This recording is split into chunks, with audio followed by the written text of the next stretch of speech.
शिवसेना मुसलमानों की दुश्मन नहीं है, बल्कि हम तमाम मज़ाहिब का एहतराम करते हैं। हमारा झगड़ा पाकिस्तान से है और पाकिस्तान हमारा मुश्तरका दुश्मन है। इन तमाम ख्यालात का इजहार शिवसेना सदर उद्धव ठाकरे ने किया। वो सिलोड़ असम्बली हल्के में तशरीह जलसे से खिताब कर रहे थे। इस असम्बली हल्के से शिवसेना ने साबिक कांग्रेस लीडर और अब्दुल सत्तार को उम्मीदवारी दी है। अब्दुल सत्तार का हवाला देते हुए उद्धव ठाकरे ने कहा कि मुसलमान भी शिवसेना की ताकत ही हैं। उद्धव ठाकरे ने बरादरान वतन को मुखातिब करते हुए कहा कि पाकिस्तान का हम हिंदू और मुसलमान में फ़र्क नहीं करेगा, पाकिस्तान का बम हिंदू और मुसलमान में फ़र्क नहीं करेगा, इसीलिए हम सबको मिलकर इसका मुकाबला करना है। आता अब्दुल भाई काही ठिकाणी आपण जे काही नवीन सहकारी आपल्या सोबत आहे हे नुसत्या निवडणुका जिंकण्यासाठी नाही, विचारांनी जिंकलेले माणसं आहेत, विचारांनी जिंकलेले हे उगाच काय आता त्याने भरवा घ्यायचं आणि बाबा आता मला घेऊन यायचं नाही। कारण आपलं काय आहे, हिंदुत्व काय आहे, शिवसेना म्हणजे काय आहे हे पटलं। आम्ही कोणाच्या विरुद्ध आहोत, काय आहोत तर आम्ही सगळ्या मुसलमानांच्या विरुद्ध असं तर आलेच ते का अब्दुल भाई आमच्या सोबत। सगळ्या धर्माचा आम्ही आदर राखतो, आमचं भांडण फक्त पाकिस्तानशी आहे। मी तमाम जे मुस्लिम माता भगिनी बांधव आले असतील त्यांनाही सांगतो की आता एवढी हिंमत पाकिस्तानात नाही, पण दुर्दैवाने समजा युद्ध झालं तर पाकिस्तान शिल्लक राहणार नाही तर आहेच। पण विचार करा की युद्ध झालं आणि टाकला पाकिस्तानने बॉम्ब तर तो आपल्या हिंदू या देशामध्ये हिंदू मुस्लिमांचा भेद करून पडेल। हे मुसलमानांचं जर इकडे पडायचं, हिंदूंचं जर याच्यावरती पडायचं, मग जर पाकिस्तान आपल्यामध्ये भेदभाव करत असेल आणि आपल्याला एकत्र म्हणून आपला नाश करायची तयारी करत असेल। महाराष्ट्र में इन दिनों असेंबली इंतखाबात जारी है। इंतखाबात सरगर्मियों में अवामी मसाइल भी सर उठाने लगे हैं।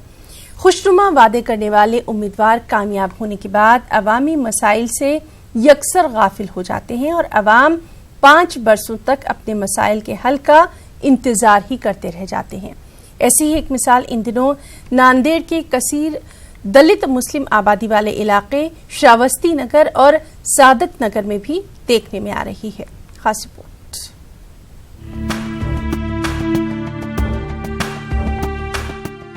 ये तस्वीरें किसी देहात की नहीं बल्कि नांदेड़ के शहरी हुदूद में श्रावस्ती नगर और सादत नगर की है। इस बस्ती को आबाद हुए तकरीबन 20 साल होने जा रहे हैं। आज तक यहाँ न पक्की सड़कें बनी, न नालियों का कोई इंतजाम है, न ही बिजली के खंभों पर लाइट लगी और न ही यहाँ पीने के पानी का कोई नज्म किया गया, जिसकी वजह से यहाँ के लोगों को शदीद मुश्किलात का सामना करना पड़ रहा है। मैंने आज तक यहाँ देखा है कि यहाँ पर रोड नहीं बना है। जब भी इलेक्शन आता है यहाँ पर नगर सेवक आकर हमें ये दिलासा देते हैं कि यहाँ पर मैं आने के बाद एक रोड बना कर दूंगा। यहाँ पर 15-20 साल से कांग्रेस का कब्जा है, फिर भी यहाँ पर काम नहीं हो रहे, न रोड हो रही, न चंबर का काम हो रहा है। इस चंबर की वजह से कई बच्चे इसमें गिर जा रहे और तरकारी के गाड़ियाँ बंडियाँ जो भी आते थे वो सब बंद हो गया आना, तो इस पर कोई भी ध्यान नहीं दे रहे। अभी भी इलेक्शन के लोग आना और यहाँ पर लोगों को समझाना चालू है, लेकिन इस काम की तरफ कोई तवज्जो नहीं दे रहा है। हर बार इंतखाबात आते हैं, अवामी नुमाइंदे वोट मांगने चले आते हैं और इंतखाबात जीतने के बाद 5 सालों तक फिर इन बस्तियों का कोई रुख नहीं करता। अवामी नुमाइंदों के इस रवैये से ये लोग तंग आ चुके हैं और इंतखाबात में इन्हें सबक सिखाने का मन बना रहे हैं। और मोहल्ले में हम 1997 से यहाँ रहते साहब, ये आज तक मसला हल हुआ नहीं। अभी तक कोई भी काउंसलर आन दो, कोई भी लीडर आन दो, आज तक मसला हल हुआ नहीं। हमको बारिश में इतनी तकलीफ है कि हमारे बाल बच्चे स्कूल जाने वाले परेशान रहते। सुबह बच्चों का स्कूल 7-7:30 बजे, बरसात होती, पानी होती, चिक्कड़ होता, बच्चे कैसे जाएंगे। नांदेड़ म्युनिसिपल कॉर्पोरेशन में कांग्रेस का कब्जा है, जबकि रियासत में बीजेपी की हुकूमत है। ऐसे में कांग्रेस ये कहकर पलड़ा झाड़ती है कि इन्हें तरक्याती काम करने के लिए रियासती हुकूमत की जानिब से फंड नहीं मिलता, जबकि मुकामी लोग दोनों पार्टियों के बाहमी इख्तलाफात की परवाह किए बिना अपने मसाइल का हल चाहते हैं। नांदेड़ से न्यूज़ 18 उर्दू के लिए जमीर अहमद खान की रिपोर्ट। महाराष्ट्र में असेंबली इलेक्शन की तशहीरी मुहिम शबाब पर है और हर कोई सियासी जमात अपने अपने तरीके से तशहीर में लगी है, वोटरों को लुभाने की कोशिश कर रही है। मालेगांव आउटर हल्का असेंबली से शिवसेना के उम्मीदवार दादा भाव जी तोड़ कोशिश कर रहे हैं। उनके हल्के का ज्यादातर हिस्सा मुस्लिम आबादी पर मुहित है और ऐसे में उन्होंने मुस्लिम इलाकों में तशरीह मुहिम का आगाज किया। इन जलसों में वो लोगों को हिंदी में समझाने की कोशिश कर रहे हैं। इन तशरीही जलसों में जहां बड़े पैमाने पर मुस्लिम राय दहनगान की तादाद देखी जा रही है, वहीं बड़ी तादाद में मुस्लिम खवातीन भी नजर आ रही हैं। मस्जिद में कुछ बात हुई सब मोहल्ले की, माँ बहनों ने इकट्ठा बैठकर निर्णय किया, सभी प्रमुख लोगों ने बैठकर निर्णय किया, पूरे एक साथ तीर कमान को पटिंबा जाहिर किया। वहां पर हमारी एक माताजी थी, हमारी माताजी ने बताया, दादा भाऊ 21 तारीख को रोजा रखेंगे और तीर कमान को भारी वोट से चुन के लाएंगे। और वहीं मुंबई के सबसे पसमानदा समझे जाने वाले शिवाजी नगर से समाजवादी पार्टी के लीडर अबू आसिम आजमी एक मरतबा फिर किस्मत आजमा रहे हैं। अबू आसिम आजमी का सीधा मुकाबला शिवसेना के उम्मीदवार विट्ठल लोखरे के साथ है। गोंडी के मसाइल और कारकर्दगी के मुतालिक हमारे नुमाइंदे मोहिउद्दीन ने अबू आसिम आजमी से खास बातचीत की।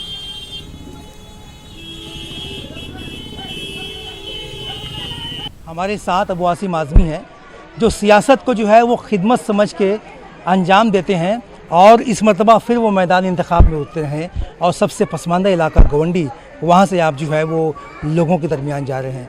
ये पसमानदा इलाके में जो है वो क्या खिदमत के जज्बे से आप आए हैं और इलेक्शन के मुद्दे आप क्या लेके जा रहे हैं? सबसे बड़ी बात है, इस इलाके में लाइट नहीं है। पिछली कांग्रेस की सरकार से लेकर आज तक मैं 50 बार एहतजाज कर चुका हूँ, चिल्ला चुका हूँ कि जब यहाँ 2,500 से 3,000 झोपड़े लीगलाइज सरकार कर सकती है तो क्या 2-3 झोपड़े की जगह पर ये परमिशन नहीं दे सकते सब स्टेशन का? कितनी परेशानी यहाँ पर है। मेरा एक स्टाफ सिर्फ मैंने 5 सालों से इसी काम के लगा रखा है कि यहाँ पर सब स्टेशन हो जाए और लाइट आ जाए, लेकिन ये फाइल जाती है कलेक्टर से कमिश्नर के यहाँ, कमिश्नर से जाती है यूडी में, यूडी से जाती है फिर कमिश्नर के यहाँ, फिर कमिश्नर के जाती है सेक्रेटरी के, सेक्रेटरी से फिर जाती है कलेक्टर के यहाँ। 8 सालों से साला पागल हो गया हूँ मैं इस काम के लिए। ये सरकार बिल्कुल भ्रष्ट और बेईमान सरकार है। गरीबों की हालत कितनी ख़राब है यहाँ पर, ये लोग इस पर ध्यान देते नहीं है। मुझे जितना पैसा मिलता है मैं सरकारी खजाने से लाकर 1-1 रुपया हराम है, मैं उस पर से 1 रुपया कभी लेता नहीं हूँ, लेकिन इस सरकार की नाकामी कही जाएगी। ये इंसान रहने की जगह है क्या? देखिए आप क्या हालत यहाँ पे है। यहाँ टॉयलेट, एक टॉयलेट आदमी खड़ा था लाइन में, टॉयलेट धंस गया, 3 लोग मर गए। मैं पिछले 100 टॉयलेट से ज़्यादा पास हो चुका है, लेकिन टॉयलेट बना नहीं अभी तक। सड़कें, जितनी सड़कें हैं सब पास हो गई है। मानखुद शिवाजी नगर की एक सड़क भी कच्ची नहीं रहेगी। अब बनना चाहिए जल्दी, अब लेट हो रहा है, अब बनना शुरू हो जाएगी। टॉयलेट 100 टॉयलेट ज़्यादा पास हो चुके हैं, नए बनेंगे। और गवर्नमेंट का ये पक्का मुझे वादा है कि जहाँ टॉयलेट नहीं है, अगर कोई जगह है तो वहाँ भी टॉयलेट बनाएंगे। हम जिस इलाके में खड़े हैं ये गोंडी शिवाजी नगर का इलाका है और ये सबसे पसमानदा इलाका माना जाता है मुंबई का। हम जिस इलाके पे खड़े हैं ये डंपिंग ग्राउंड पर बसा हुआ इलाका है। डंपिंग ग्राउंड कहते हैं वो इलाका जहाँ पर जो है वो मुंबई का कचरा जमा होता है और इसी इलाके पे ये आबादी रहती है, सांस लेती हैं और इन्हीं का जीना मरना इस इलाके पे है। अब देखना यह है कि आने वाली असम्बली इंतखाब के बाद जो है वो इस इलाके की किस्मत किस तरह बदलती है और यहाँ के लोगों को किस तरह सुकून मैसर आता है। कैमरा पर्सन शरोश जलाल के साथ मोहिउद्दीन, न्यूज़ 18 मुंबई। और वहीं अकोला के बालापुर इंतखाबी हलके में आज़ाद उम्मीदवारों के अलावा इलाकाई पार्टियों के उम्मीदवारों ने बीजेपी, शिवसेना इत्तेहाद, वंचित अघाड़ी और दीगर बड़ी पार्टियों की मुश्किलों में इजाफा कर दिया है। मुख्तलिफ ज़ातों की बुनियाद पर वोटों की तकसीम से सियासी नताइज भी मुख्तलिफ होने की उम्मीद जताई जा रही है। इस इलाके में मुस्लिम, मराठा, कुनबी, माली और बौद्ध समाज के वोटर बड़े पैमाने पर हैं। माना जा रहा है कि शेतकरी संगठन के उम्मीदवार तुकाराम दोदे इस बार बालापुर इंतखाबी हलके में अहम रोल अदा कर सकते हैं। जाती पातीचं राजकारण न करता सर्व जनतेने एक योग्य उमेदवार निवडून द्यायचा आहे। ह्या परिसरामध्ये गेल्या कित्येक वर्षापासून पाण्याच्या समस्या आहेत, शिक्षणाच्या समस्या आहेत, आरोग्याच्या समस्या आहेत, शेतकऱ्यासाठी जलसिंचनाच्या पाण्याच्या समस्या आहेत। ह्या समस्या मी या 5 वर्षामध्ये पूर्ण करण्याचा प्रयत्न। और वहीं औरंगाबाद में जैसे जैसे सियासी पार्टियों की तशहीरी मुहिम जोर पकड़ रही है, अवामी मुखालिफत भी खुलकर सामने आ रही है। लोग अपने मसाइल को लेकर सियासी लीडरों और अवामी नुमाइंदों से बदजन नजर आ रहे हैं।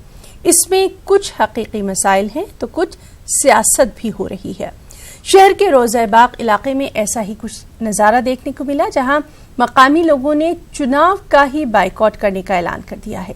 एक रिपोर्ट। औरंगाबाद के रोज़ाबाग इलाके का शुमार शहर के कदीम तरीन इलाकों में होता है। इस इलाके में मिली जुली आबादी है और पिछले कई सालों से इस इलाके में शिवसेना के कॉर्पोरेटर मुंतखब होते आए हैं। लेकिन अहम बात यह है कि मौजूदा MP इम्तियाज जलील की रिहाइशगाह भी इसी इलाके में है। रोज़ाबाग ईदगाह से मुत्तसिल एक स्लम बस्ती है। इस बस्ती के लोगों को शिकायत है कि पिछले 25 साल से इनकी बस्ती में कोई तरक्याती काम नहीं हुआ। 82 लाख रुपए हमारे रोज़ाबाग के लिए आए थे और इन लोगों ने ये वार्ड का छोड़ के दूसरे वार्ड में पूरा पैसा यूज कर लिया। उधर बोलने को जाओ तो बोलते हैं आमदार तुम्हारा है, उधर बोलने को नगर सेवक बोलता भाई तुमने हमको वोट नहीं करे, हम तुम्हारा काम नहीं करते। 25 साल से कोई भी नगर सेवक ने यहाँ पे काम नहीं करा। इतने सालों से यहाँ से सेना का नगर सेवक निकला। MIM आके सिर्फ 5 साल हुए हैं। ये जो हमारे 5 साल से मेगा वाला है ये तो बिल्कुल भी आ रहा नहीं, कुछ भी काम नहीं कर। हमारे सड़कों की इसकी तुम हालत देख सकते कैसी है। ड्रेनेज का पानी नालों में आ रहा, पीने को पानी नहीं, हमारे बिल्कुल भी पानी ऐसा गंदा है, एकदम काला पानी आ रहा है। रोज़ाबाग की इस बस्ती की मजमूई आबादी 7000 अफराद पर मुश्तमिल है। ये इलाका औरंगाबाद सेंट्रल असेंबली हल्के के तहत आता है। लोगों को इस बात की नाराजगी है कि इनके वोट तो लिए जाते हैं लेकिन काम कोई नहीं करता। हमारी डिमांड है हमारे महल्ले का पहले काम करो, उसके बाद में वोट को आओ। रोड बनाओ, ड्रेनेज लाइन में नल में ड्रेनेज का पानी आ रहा वो क्लियर करो। चंबर लाइन छोटी छोटी है, चंबर भर जाते, बच्चे बीमार पड़ रहे, डेंगू में पड़ रहे। जो 6 इंच की लाइन है ड्रेनेज की आज तक बदले नहीं गई, इसीलिए हर गली में 2 से 3 चैम्बर हर हफ्ते 15 दिन 20 दिन में फूटते और वो चीज के तरफ भी तवज्जो महानगर पालिका नहीं देती। हमारा मसला सही कर दो, हमारा मसला सही कर दे, हमारा कोई टेंशन नहीं भी। हमारा लाइट का, हमारा पानी का, रोड का, ड्रेनेज, लाइट और नल का शुमार बुनियादी सहूलियात में होता है। बस्ती में तीनों सहूलियात हैं लेकिन मुकामी लोग ड्रेनेज लाइन बदलने का मुतालबा कर रहे हैं। इनका कहना है कि जब तक इनके मसाइल हल नहीं होते वो किसी भी पार्टी को वोट नहीं डालेंगे। न्यूज़ 18 उर्दू के लिए औरंगाबाद से अजहरुद्दीन की रिपोर्ट। और वहीं मुस्लिम अक्सरियती हल्का असेंबली मालेगांव सेंट्रल में MIM और कांग्रेस के उम्मीदवार में बराह रास्त मुकाबला है। मालेगांव शहर के असेंबली इंतखाबात में मकामी मसाइल हावी नजर आ रहे हैं। कांग्रेस उम्मीदवार शेख आसिफ शेख रशीद अपनी 5 साला कारकर्दगी अवाम के बीच लेकर जा रहे हैं। हमारे साथी मोहिउद्दीन ने कांग्रेस के उम्मीदवार शेख आसिफ शेख रशीद से इंतखाबी मसाइल पर बातचीत की। पैदा होता है कि लोग या अपोजिशन आप पे ये इल्ज़ाम लगा रही है कि आपकी कारकर्दगी जो है वो ज़मीनी सतह पर अच्छी नहीं रही है। गटरें ख़राब है, सड़कें ख़राब है, ब्रिज जो है वो अधूरा पड़ा हुआ है और इसके अलावा आगरा रोड की हालत जो है बहुत ही ख़राब है। तो क्या आपको लगता है सिर्फ असेंबली में बोलने का ही ज़िम्मा आपके पास है या ज़मीनी सतह पर काम करने का भी ज़िम्मा है? अपोजिशन पार्टियों को शायद और दूसरी तरफ नज़र नहीं डाल रहे हो। शहर की आवाम वो चीज़ों को देख रही है जो मैंने शहर के अंदर तामीर किया हूँ।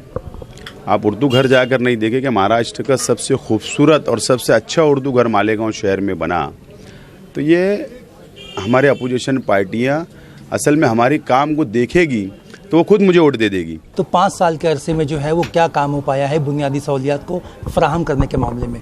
सबसे पहले बात मैं आपको बता दूं कि मैं असेंबली का मेंबर हूँ, मैं कारपोरेशन का कारपोरेटर नहीं हूँ।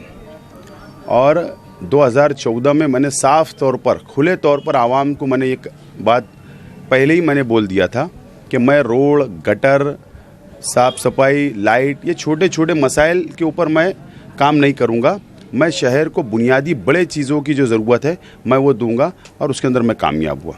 तो क्या आपको लगता नहीं था कि मतलब असेंबली इलेक्शन से पहले जो है आप उसके लिए कुछ काम करते ताकि आपकी जो इमेज है वो सही हो पाती और आप उसको लेकर जो है वो आवाम तक जा पाते? मेरी इमेज पहले से भी अच्छी है और आज भी अच्छी है।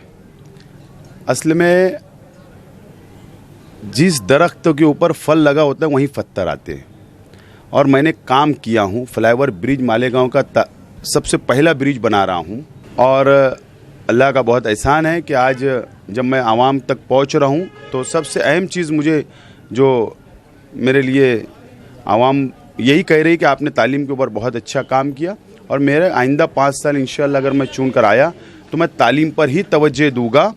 और सबसे मेरा बड़ा वादा इस शहर की लड़कियों से, हमारी बेटियों से ये रहेगा कि मैं मालेगांव शहर के अंदर एक लड़कियों की यूनिवर्सिटी की बुनियाद डालूंगा और इंशाअल्लाह उसको पूरा करने की कोशिश करूंगा। ये सबसे बड़ा वादा होगा। शेख आसिफ शेख रशीद जो है वो इनका ये दावा है कि तालीमी काम करते रहें और ये एक किस्म का मैनिफेस्टो और अपना पूरा काम का जायज़ा जो है वो ले करके आवाम तक जा रहे हैं। 21 तारीख को इलेक्शन है, 24 तारीख को इलेक्शन के नताइज हैं। अब देखना ये है कि मालेगांव की आवाम जो है वो आसिफ शेख रशीद के जो वादे हैं और उनके जो काम है उसकी बुनियाद पे वोट देते हैं कि नहीं और इन्हें दोबारा मुंतखब करके असम्बली तक पहुंचाते हैं कि नहीं। और वहीं शिवसेना उम्मीदवार नितिन देशमुख ने कहा है कि अगरचे उनकी पार्टी को हिंदुत्ववादी पार्टी तस्लीम किया जाता है, ताहम अकोला में उनके साथ तमाम मज़ाहिब के लोग शामिल हैं। फ़िक़्ह परस्ती की सियासत करने वाली पार्टियों को सबसे ज्यादा परेशानी यही है कि शिवसेना के साथ हिंदू मुस्लिम के साथ साथ दीगर मजहब के लोग भी मुत्तहिद हो रहे हैं। असेंबली इंतखाबात के लिए तशरीह मुहिम उरूज पर है। मुख्तलिफ सियासी जमातें अपने अपने उम्मीदवारों के हक में राय आमा हमवार करने में लग गई हैं। एक दूसरे पर इल्ज़ाम तराशियों का भी सिलसिला देखने में आ रहा है। ऐसे में वंचित बहुजन अघाड़ी ने दलित मुस्लिम एकता की बुनियाद पर एक नया सियासी रास्ता बताने की कोशिश की। नांदेड़ के दोनों असेंबली हलकों से वंचित बहुजन अघाड़ी ने अपने उम्मीदवार मैदान में उतारे। नांदेड़ शुमाल से मुकुंद चावरे जबकि नांदेड़ जनूब से फारूक अहमद अपनी किस्मत आजमा रहे हैं।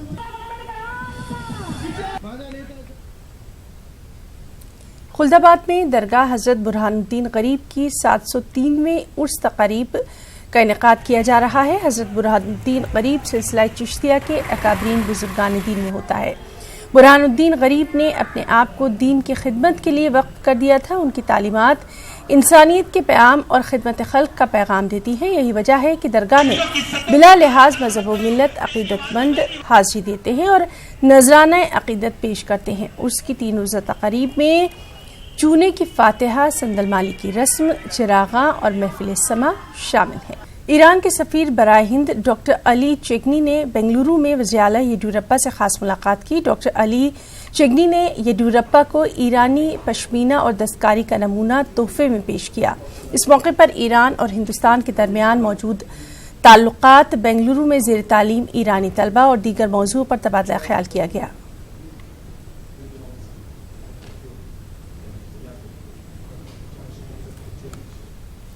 जिला वक्फ मुशावरती कमेटी रायचूर के चेयरमैन मिर्जा वलीउल्लाह बेग ने वक्फ बोर्ड से एजाजिया हासिल करने वाले आइमा कराम और मौजनीन से आधार कार्ड, करंट बैंक पासबुक की नकल और मस्जिद इंतजामी कमेटी की जानिब से जारी करदा सदाकतनामा दाखिल करने की अपील की है। उन्होंने कहा कि स्टेट वक्फ बोर्ड के नए अहकामात के मुताबिक आइमा कराम और मौजनीन को दरकार दस्तावेजात दाखिल करना लाजमी है। उन्होंने कहा कि आइमा और मौजनीन 16 अक्टूबर तक अपने दस्तावेजात दाखिल कर सकते हैं और दस्तावेजात दाखिल न करने की सूरत में माहाना एजाजिया रोक दिया जाएगा।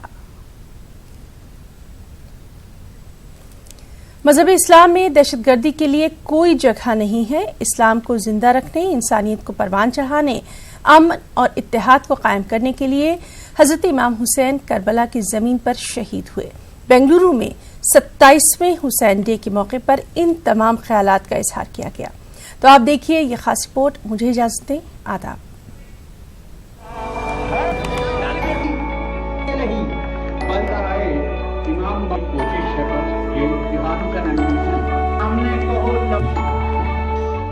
मुल्क के आईटी शहर बेंगलुरु में हर साल की तरह इस बार भी हुसैन डे मनाया गया। स्टैंड फॉर यूनिटी, इस्ताद बराए इत्तेहाद हुसैन डे कन्वेंशन का मौजू था। शिया आरामगाह में मुनक्किदा इस सालाना इजलास में मुख्तलिफ मज़ाहिब के रहनुमाओं, सियासतदानों, पुलिस अफसरान और हजारों की तादाद में लोगों ने शिरकत की।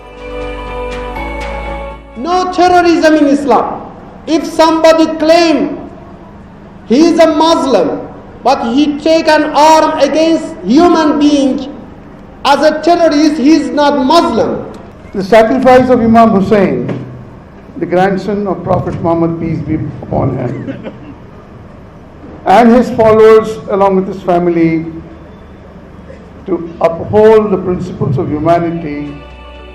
रुकने पार्लिमान कुंवर दानिश अली और बेंगलुरु के पुलिस कमिश्नर भास्कर राव ने कहा कि हजरत इमाम हुसैन का पैगाम हर दौर, हर मुल्क, हर मजहब और हर तबके के लिए अहमियत का हामिल है। आज इमाम हुसैन अलैहिस्सलाम इस दुनिया में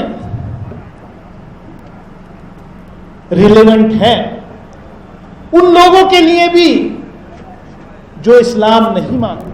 हुकूमतें आएंगी, सरकारें आएंगी, लोग आएंगे, लीडरान आएंगे, लीडरान जाएंगे, लेकिन जो पैगाम हुसैन साहब ने हम लोगों के सामने रखा है वो हमेशा हमेशा ही अमर रहेगा। दर हुसैन पे मिलते हैं हर ख्याल के लोग, ये इत्तेहाद का मरकज है आदमी के लिए। इस हकीकत का खूबसूरत अक्स यौम हुसैन के मौके पर देखने को मिला। अरे समरांगण में हथियार डालने वालों, इतिहास कायरों का नहीं, हुसैन साहब जैसे बलिदानी वीरों का बनता है। जैसे अमन, अमान, वफादारी, अमानतदारी, मोहब्बत, वतन परस्ती, ईमानदारी, हमदर्दी और इल्म, ऐसे मोती कहीं और एक